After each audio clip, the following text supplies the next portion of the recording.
Hello guys, मैं आपका भाई दोस्त educator of economics love Kaushik स्वागत करता हूं पढ़ ले कॉमर्स की सेवाओं में।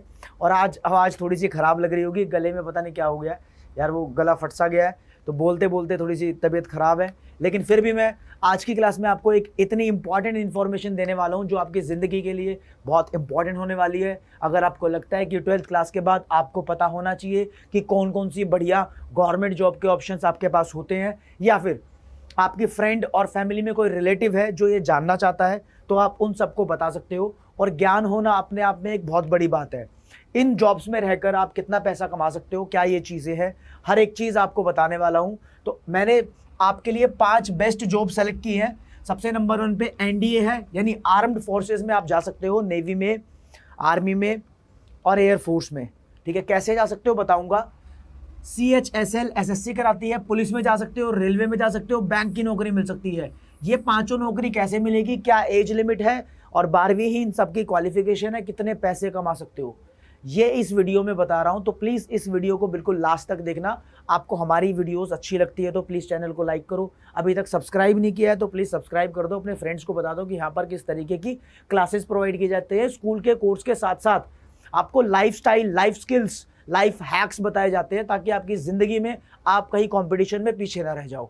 तो एक एक चीज़ को इस तरीके से बताया गया है कि हाँ, कि हमें इसका आइडिया हो जाए, नॉलेज हो जाए, और आगे अगर आपकी डिमांड होगी तो हम उन चीज़ों को बिल्कुल खोल के रख देंगे, सारे धागे खोल देंगे हर नौकरी के।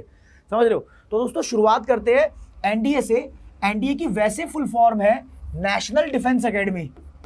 अब ये नेशनल डिफेंस एकेडमी, ये फुल फॉर्म जान लो बस, क्योंकि आगे की स्क्रीन पर सब कुछ आपके सामने आ रहा है। देखो यूपीएससी हमारे देश में सरकारी नौकरी की फॉर्म्स आउट करने वाली ऑर्गेनाइजेशन है। यही बड़ी बड़ी आईएएस, आईपीएस, आईएफएस जैसे ऑफिसर्स के लिए फॉर्म यूपीएससी ऑर्गेनाइजेशन ही निकालती है। तो ये नेशनल डिफेंस एकेडमी के फॉर्म निकालती है, जिसमें 12वीं क्लास पास करने वाला स्टूडेंट इंडियन आर्मी, नेवी और एयरफोर्स में अपनी भर्ती ले सकता है।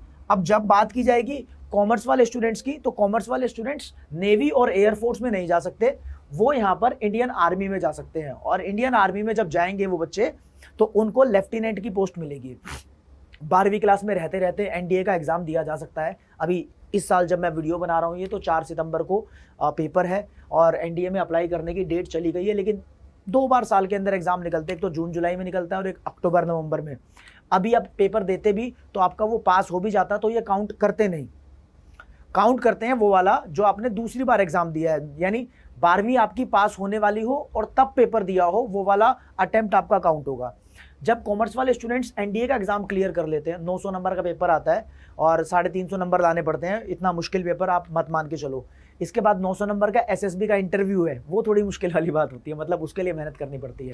तो 900 नंबर का पेपर आता है, 900 नंबर का इंटरव्यू होता है, 1800 नंबर हो गए, तो इसको पास कर सकते हो। इसके बाद जो आपकी नौकरी लगती है ऑफिसर की लगती है, 2 स्टार ऑफिसर होता है लेफ्टिनेंट। बहुत सारी सुविधाएं मिलती है, रहने को बंगला टाइप घर मिलता है, 2 सर्विसमैन मिलते हैं, गाड़ी मिलती है, सारी फैसिलिटीज़ फ्री मिलती हैं। और सैलरी अगर इसकी बात करें तो सैलरी तो नाम मात्र बताऊं 70-72 हज़ार से 1.25 लाख के आसपास होती है। लेकिन जब आप लेफ्टिनेंट के तौर पर ट्रेनिंग ले रहे होते हैं तब आपको स्टाइपेंड मिलता है। स्टाइपेंड का मतलब खर्चा मिलता है, वो भी 55-56 हज़ार रुपये के आसपास मिलता है। तो यहाँ पर पैसों की कमी है नहीं जो लोग एनडीए के लिए अप्लाई करते हैं। तो इंडियन आर्मी में जा सकते हो, 12वीं पास योग्यता है, एलिजिबिलिटी है। आपको जस्ट यूपीएससी की वेबसाइट पे जाना है, वहाँ पर अप्लाई करना है। अभी नहीं है दिन, जिन्होंने भर दिया हो तो वो तो जा ही सकते हैं, मतलब वो पास भी हो जाएंगे तो भी इस साल नहीं जा पाएंगे, उनको दूसरे वाले अटेम्प्ट में पास होना पड़ेगा जो अक्टूबर नवंबर में फॉर्म निकलते हैं उसके बाद। अब आपको यहाँ पर एक शुरुआत में बता ही रहा हूँ कि टॉप रैंक जॉब है 12वीं वालों के पास, मतलब बहुत ज़्यादा पैसे कमा सकते हैं, इज्जत कमा सकते हैं, शोहरत कमा सकते हैं, देश के लिए अपनी सेवाएं दे सकते हैं। अभी रिसेंटली गवर्नमेंट ने टूर ऑफ ड्यूटी के तहत अग्निपथ प्रोग्राम निकाला है, हिंदी में लिखूंगा, अग्निपथ प्रोग्राम निकाला है। तो सरकार उसमें से कह रही है जिन युवाओं की एज 17.5 साल से लेकर 21 साल तक है वो लोग इसमें अप्लाई कर सकते हैं, और जो उनको पोस्ट मिलेगी उस पोस्ट को बोला गया है अग्निवीर। जैसे यहाँ लेफ्टिनेंट बनते हैं तो यहाँ नई पोस्ट निकली है अग्निवीर। इसके लिए सारी स्ट्रीम्स है, कॉमर्स भी, ह्यूमैनिटीज़ भी और साइंस भी, सब अप्लाई कर सकते हैं अग्निवीर के लिए। यहाँ पर सरकार चाहती है कि 46,500 वैकेंसीज़ को वो फिल करे और 4 साल तक अग्निवीर यानी जिनको सरकार पास करेगी, अग्निवीर बनाएगी, उनको 4 साल तक ट्रेनिंग देगी। 4 साल की ट्रेनिंग में उनको पहले साल 30,000 रुपये का खर्चा मिलेगा महीने पर मंथ के हिसाब से, दूसरे साल लगभग 33,000 रुपये मिलेंगे, तीसरे साल हर महीने के हिसाब से 36,000 के आसपास मिलेंगे, और चौथे साल हर महीने के हिसाब से 40,000 रुपये का खर्चा मिलेगा। 6 महीने की ट्रेनिंग भी होगी, आपको स्किल्स सिखाई जाएंगी, तो पढ़ाई लिखाई का लॉस तो होने नहीं वाला। तो सरकार बोलती है 4 साल के बाद आपकी रिटायरमेंट हो जाएगी। रिटायरमेंट में 11,70,000 रुपये सरकार दे रही है। ये जब आज आप वीडियो देख रहे हो तो कल सरकार ने ये प्रोग्राम लॉन्च दिया था। तो जो आपको पैकेज मिलता है उस पैकेज को यहाँ पर बोला गया है सेवा निधि। हिंदी के कुछ शब्द है सरकारी, इसलिए इस्तेमाल करता हूँ, इसको ही ज़्यादा एक्सप्लेन करूँगा, बहुत इंपॉर्टेंट है। ठीक है, सरकार कह रही है कि आज से लेकर 90 दिन के अंदर इसकी रिक्रूटमेंट रैली को पूरा कर देगी, यानी 90 दिन के अंदर भर्ती हो जाएगी। लड़के और लड़कियां दोनों अप्लाई कर सकते हैं इसके लिए, बट आर्मी में लड़कियां अलाउड नहीं है, ओनली नेवी में लड़कियां अलाउड है, एयरफोर्स में नहीं है। ठीक है, तो इसके लिए एज आपकी 17.5 से 21 साल होनी चाहिए। अगर आप 12वीं में 17.5 साल के हो तो इसके लिए सोच सकते हो, नहीं तो अगले साल भी निकलेगी, कोई दिक्कत नहीं है। सरकार 46,500 वैकेंसी निकाल रही है और कह रही है 4 साल बाद इसमें 25% तक लोगों को वो पक्का कर देगी, आर्मी में परमानेंट रख लेगी या नेवी में, जिसमें ही भर्ती हैं। इसमें 46,500 में से 40,000 के आसपास तो आर्मी में ही है। ठीक है, एक में 2,500 और एक में 3,500, ऐसे इन दोनों में से एक में है। तो ऐसा नहीं है कि अट्रैक्टिव पैसा मिल रहा है और अच्छे मतलब रिटायरमेंट बेनिफिट्स मिल रहे हैं। जब रिटायर हो जाओगे 4 साल में ही, तो गवर्नमेंट लोन भी प्रोवाइड करेगी, कोई नया बिजनेस स्टार्ट कर सकते हो, कोई दूसरी नौकरी के लिए बहुत सारी कंसेशंस इन लोगों के लिए हो जाएगी। मज़े होने वाले हैं, मतलब जो यहाँ पर जाएंगे, देश के अंदर सेना के अंदर भर्ती होने का मौका ही मिलेगा। काफ़ी सारे देशों के अंदर ऐसे प्रोग्राम चलाए जाते हैं, लेकिन हमारे प्यारे देश भारत में इस बार इसको चलाया गया है और ये बहुत यूनिक तरीके से चलाया गया है। मतलब ये वाला प्रोग्राम अलग अलग तरीके से चलाया जाता है, यहाँ पर थोड़ा अलग तरीके से चलाया गया है। तो यार यूपीएससी एनडीए अलग चीज़ है और जो सरकार ने अग्निपथ प्रोग्राम बनाया है वो अलग चीज़ है। अब इसकी नोटिफिकेशन, सब कुछ कैसे अप्लाई करना है, क्या इसकी हाइट वेट कलर साइज वाली रिक्वायरमेंट होने वाली है, वो जल्दी ही सरकार 1-2 दिन के अंदर आपको बताने वाली है। अभी जब तक कि मैंने देखा तो इंडियन आर्मी की वेबसाइट पे अपडेटेड नहीं था, नेवी और एयरफोर्स पे अपडेटेड था। न्यूज़पेपर में सारी न्यूज़ आ चुकी हैं, न्यूज़ चैनल धमाका मचा मचा के इस न्यूज़ को बताए जा रहे हैं। इसमें से आप सोच सकते हो आपको क्या करना है। मतलब रैंक 1 मैंने सोचा कि एनडीए के लिए आपको बताऊं, आप जा सकते हो इसके अंदर। अभी 12वीं पास के बाद बता रहा हूँ मैं, आपको ये नहीं बता रहा कि 12वीं के बाद कौन कौन से कोर्स कर सकते हो। सीए बन सकते हो, सीएस से बन सकते हो, सीएस वगैरह बन सकते हो, इको ऑनर्स कर सकते हो, वो सब बता चुका। ठीक है, वो सब बता चुका। और एक पर्टिकुलर कोर्स की भी पूरी डिटेल बताऊंगा। मैंने बताया कि एक्चुअल साइंस के ऊपर पूरी वीडियो लेकर आऊंगा, वो बाद में बात करेंगे। ठीक है, अब दूसरे नंबर पे मैंने बोला एक स्टाफ सिलेक्शन कमीशन है, वो CHSL के पेपर निकालती है।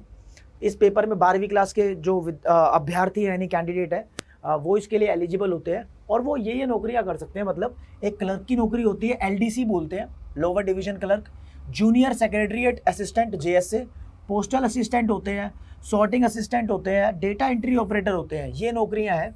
इन नौकरियों में क्या होता है, 12वीं क्लास पास करने के बाद वेट भी करना पड़ता है कि उम्र 18 साल हो जाए।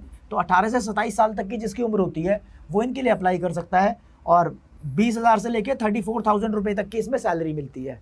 इनिशियली सरकारी नौकरी है, फिक्स होती है जॉब, तो इतना बेनिफिट उन लोगों को मिलता है, मतलब जो नहीं पढ़ पा रहे आगे, जो आगे नौकरी नहीं कर पा रहे, वरना ग्रेजुएशन के बाद तो ताबड़तोड़ नौकरियाँ अवेलेबल है, उसकी बात भी करेंगे। लेकिन अभी तुम 12वीं क्लास में पढ़ रहे हो तो कोई रिलेटिव भी हो सकता है आपका जिसकी आप हेल्प कर सकते हो, भाई ये नौकरियाँ हैं। इसके लिए एंट्रेंस पास करने पड़ते हैं। एंट्रेंस के अंदर जो क्वांटिटेटिव एप्टीट्यूड आता है, यानी 10वीं तक का मैथ्स आएगा, इंग्लिश आती है, रीजनिंग आती है, रीजनिंग एक अलग सब्जेक्ट होता है, और जनरल नॉलेज की बहुत ज़रूरत होती है। तो वो सब चीज़ें इसमें पूछी जाती हैं। ये सब पोस्ट आपके पास अवेलेबल है, कितनी सैलरी उसको मिलती है बता दी। ठीक है, 3rd नंबर पे जो मैं आपको बताना चाहता हूँ, आप स्टेट राज्य स्तर की जो पुलिस है उसमें अप्लाई कर सकते हो। हमारे देश की सेंट्रल पुलिस भी होती है क्या? हाँ, सेंट्रल पुलिस होती है, CRPF बोलते हैं, सेंट्रल रिजर्व पुलिस फोर्स। ठीक है, लेकिन 12वीं के बाद की बात करें तो हिंदी में लिखा है, पढ़ के सुनाता हूँ आपको। देखो क्या लिखा है, पेन का कलर कौन सा है, येलो है। ठीक है 12वीं के बाद विभिन्न अलग अलग राज्य पुलिस की नौकरी करने के अवसर मिलते हैं, यानी अपॉर्चुनिटी मिलती है। इसमें कांस्टेबल भी बन सकते हैं, कहीं कहीं सब इंस्पेक्टर बन सकते हैं, और कहीं कहीं आरक्षित सशस्त्र पुलिस, यानी इसको बोलते हैं रिजर्व पुलिस फोर्स या रिजर्व पुलिस बल। ठीक है ना, रिजर्व आर्म फोर्स बोलते हैं। मतलब थोड़ी हिंदी वीक है, लेकिन जैसे पदों के लिए भर्ती की जाती है आंध्र प्रदेश राज्य की बात हो रही है। आंध्र प्रदेश राज्य में पुलिस सिविल कांस्टेबल भर्ती दिल्ली पुलिस में भी होती है, महाराष्ट्र पुलिस में भी होती है। तो यहाँ पर जो सैलरी मिलती है वो 20,000 रुपये के आसपास होती है, मतलब जो शुरुआत होती है। और अगर ये मतलब सिर्फ भर्ती हुई कांस्टेबल की बात हो रही है, लेकिन अगर ये सरकारें जैसे आंध्र प्रदेश की बात कर रहे हैं, और आंध्र प्रदेश में अगर भर्ती सब इंस्पेक्टर की हुई तो यहाँ सैलरी उम्र 18 से 27 साल होनी चाहिए, मतलब 12वीं के बाद तुम्हें वेट भी करना पड़ेगा। और यहाँ पर शुरुआती सैलरी 29,000 है, वो बढ़ती रहती है। यार ये तो सैलरी है, तुम्हें पता है एक्स्ट्रा बेनिफिट्स और भी होते हैं पुलिस में भर्ती होने के, ठीक है। तो उत्तर प्रदेश की बात करें कांस्टेबल की, और हरियाणा की बात करें, या उड़ीसा की बात करें, या सिपाही होते हैं कांस्टेबल से नीचे, या गोवा पुलिस कांस्टेबल की बात करें, तो ये 20,000 रुपये के आसपास ये सैलरी कमा लेते हैं। ये तो पुलिस के बारे में बताया कि 12वीं के बाद। अगर तुम ग्रेजुएशन के बाद जाओगे तो सब इंस्पेक्टर ही लगोगे, कहीं कहीं और अच्छे लेवल पे हो जाती है, यूपीएससी वगैरह पार कर लेते हो, सीधा 3 स्टार बनते हो। वैसे सब इंस्पेक्टर की बात यहाँ पर भी की हुई है, किसी किसी राज्य में 12वीं के बाद सब इंस्पेक्टर के लिए निकल जाता है। अब ये कहाँ मिलती है, क्या मिलती है? एक एम्प्लॉयमेंट एक्सचेंज का न्यूज़पेपर आता है, वो न्यूज़पेपर हफ्ते में एक बार छपता है, उसको पढ़ो, सारी भर्तियों की सही नॉलेज उसमें होती है, ठीक है। अगला बताता हूँ, रेलवे रिक्रूटमेंट बोर्ड वर्ड बोला जाता है, और इसको शॉर्ट में RRB बोला जाता है, ठीक है। ये बोर्ड एक ही होता है, तो ऐसे नहीं लगना चाहिए यहाँ पर, RRB दोबारा लिख देता हूँ,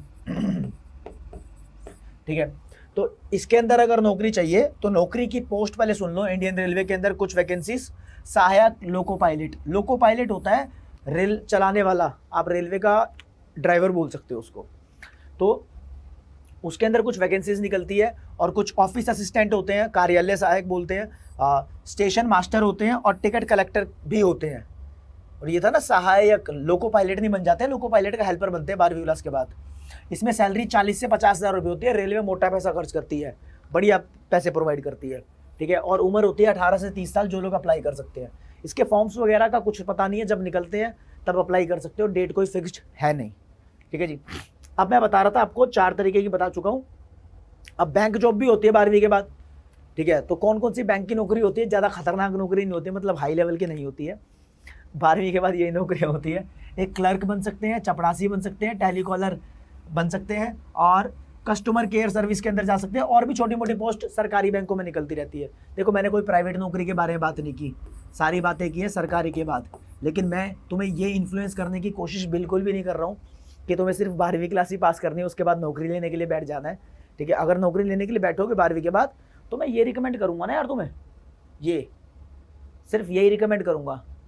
उसके बाद मजबूरी में कुछ लोग ये कर लेते हैं, मतलब ये हल्का मैटर नहीं है, ये भी अच्छा मैटर है। इसके बाद प्रमोशन, पैसा हर जगह है, हर जगह हल्का मैटर कुछ नहीं है, मैटर सारे बढ़िया। लेकिन मैं रिकमेंड करूँगा यार तुम ग्रेजुएशन करो कम से कम, ठीक है। ग्रेजुएशन के बाद बहुत सारी तुम्हारे पास अपॉर्चुनिटी होती है।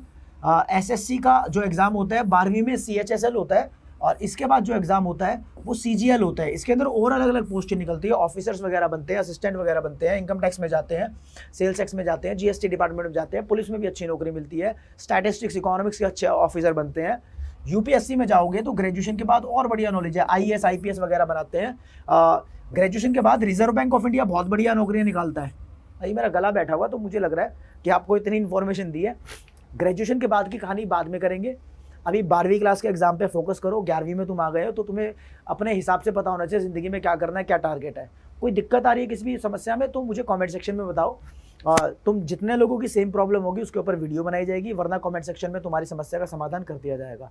बेल आइकन जरूर प्रेस कर दो ताकि आपसे कोई इंपॉर्टेंट नोटिफिकेशन मिस ना हो जाए। और दूसरी बात यार, इंस्टाग्राम पे आप लोग धड़ाधड़ मुझसे मेरे पूछे जा रहे हो पढ़ाई लिखाई से रिलेटेड क्वेश्चंस। इंस्टाग्राम पे वो क्वेश्चंस नहीं, क्वेश्चंस पूछो कमेंट सेक्शन में, और अपने दोस्तों को एक बार फॉरवर्ड कर दो वीडियो, बता दो कि हाँ धमाकेदार इन्फॉर्मेशन इस चैनल पे प्रोवाइड की जाती है। आज के लिए इतना ही। जय हिंद, जय भारत, नमस्कार, धन्यवाद।